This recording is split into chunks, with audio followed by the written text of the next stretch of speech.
Episode 2, terpaksa menikah.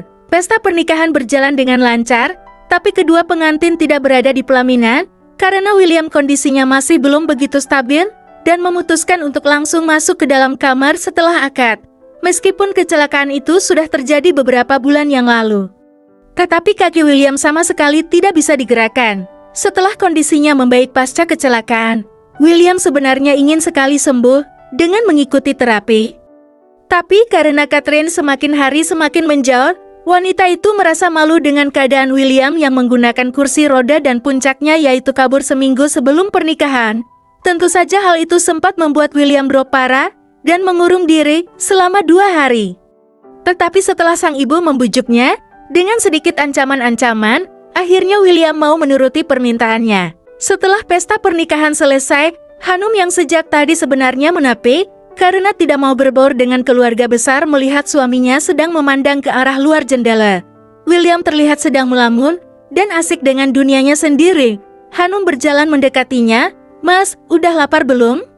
"Sejak tadi pagi Mas William belum makan kan?" Hanum memang mengamati suaminya yang sejak tadi tidak makan, hanya minum air putih saja setelah ijab kabul tadi. "Apa Mas William mau aku ambilkan makanan? Nanti sakit perut loh kalau tidak makan." Hanum masih berusaha mengajak suaminya bicara meskinya diabaikan oleh pria itu. William yang duduk di kursi rodanya bergeming, dia sama sekali tidak peduli dengan wanita yang sudah menjadi istrinya. "Mas Em, aku panggil Mas Em aja ya. Soalnya kalau Mas William kepanjangan dan kurang bagus kalau didengar." Hanum tertawa sendiri karena memberi nama suaminya dengan panggilan dari akhirnya saja, yaitu William diambil yang akhir jadi Em. "Ya udah, aku ambilkan makanan.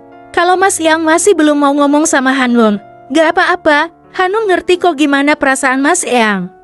Di sini bukan hanya Mas aja yang masih belum menerima keadaan ini. Sebenarnya Hanum juga Mas. Hanum bahkan sama sekali tidak kepikiran untuk nikah di usia segini. Tapi karena balas budi terhadap paman dan bibi yang telah membesarkan Hanum, jadinya ya terpaksa Hanum iakan permintaan mereka." Hanum bercerita lebar agar suaminya mau bicara atau menimpali ucapannya, namun William masih diam saja dengan raut wajah yang datar. Entah apa yang dipikirkan pria itu. Yang pasti Hanum akan sangat kesulitan menghadapinya. Lihatlah bagaimana dia tidak menganggap Hanum sama sekali. "Sabar Hanum, sabar. Hanum keluar dulu ambil makan ya Mas." Wanita berhijab itu akhirnya keluar dari kamar William. Meskipun suaminya itu tidak menjawab, biarlah, Hanum masih sabar dan akan terus berusaha. Hanum tahu kalau William itu masih marah dengan takdir karena membuat keadaannya seperti ini. Menjadi lumpuh dan ditinggalkan oleh wanita yang sangat dicintai. Sungguh itu tidak mudah dan Hanum mengerti itu. Tidak lama kemudian, Hanum masuk membawa nampan yang berisi makanan untuk William. "Mas, makan dulu ya." Hanum mendekati William dan berdiri di samping pria itu. Hanum melihat wajah suaminya dengan lekat. Pria itu memiliki wajah yang tampan kebulean. Karena ibu William asli orang Inggris, Hanum berjongkok agar bisa mendapatkan atensi dari pria yang sejak tadi hanya diam saja itu. "Mas, jangan terlalu dipikirkan. Jangan sedih, Mas harus yakin.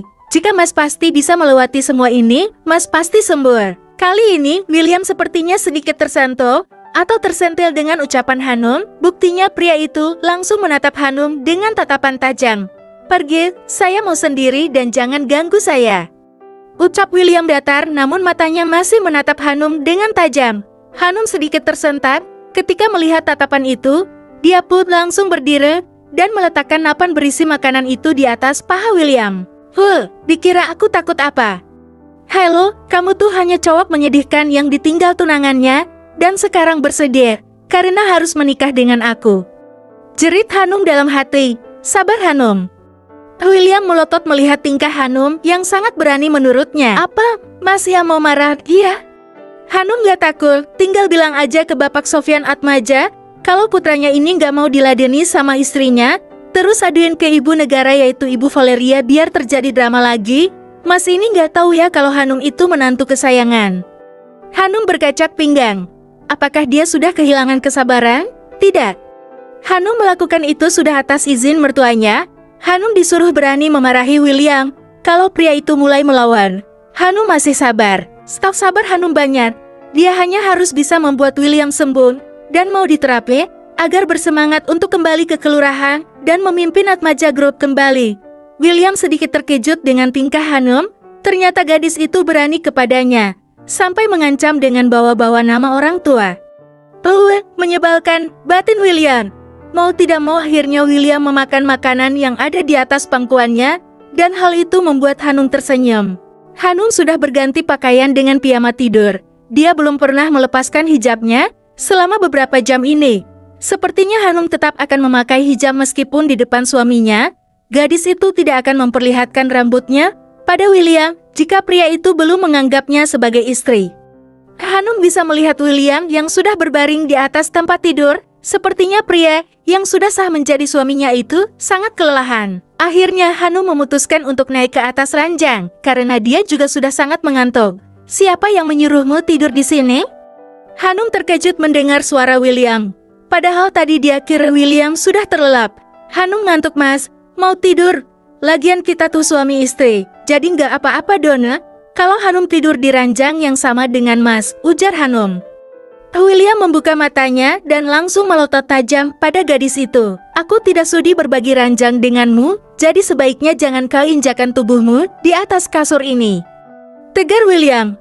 Hanum merasa sakit hati dengan ucapan suaminya itu, tapi Hanum tetap tidak akan menyerah. Mas, Hanum nanti bisa bantu Mas Yang. Kalau ingin ke kamar mandi gitu, kalau Hanum tidur di samping Mas Kak, Hanum janji nggak akan ngapa-ngapain. Ku bilang tidak ya tidak.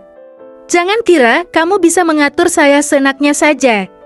Saya tidak sudi tidur sama kamu. Silahkan keluar dan tidur di kamar lain kalau ingin tidur di ranjang, ujar William masih menatap Hanum dengan tatapan tajam. Loh, kok gitu? Nanti kalau ditanya ayah sama ibu gimana? Terserah. Saya tidak peduli. Kalau kamu masih mau di kamar ini, silahkan tidur di sofa itu, dan jangan berani-berani naik ke atas ranjang saya. Hanum menunduk untuk menekan rasa sakit di dadanya. Sabar Hanum, sabar.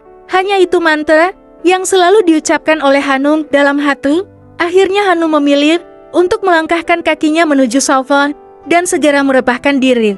Tenang Hanum, ini masih belum ada sehari, kamu pasti kuat menjalaninya. Sedangkan William sendiri hanya bisa mengatur emosinya. Sungguh dia masih belum rela jika Catherine pergi meninggalkannya. Bersambung.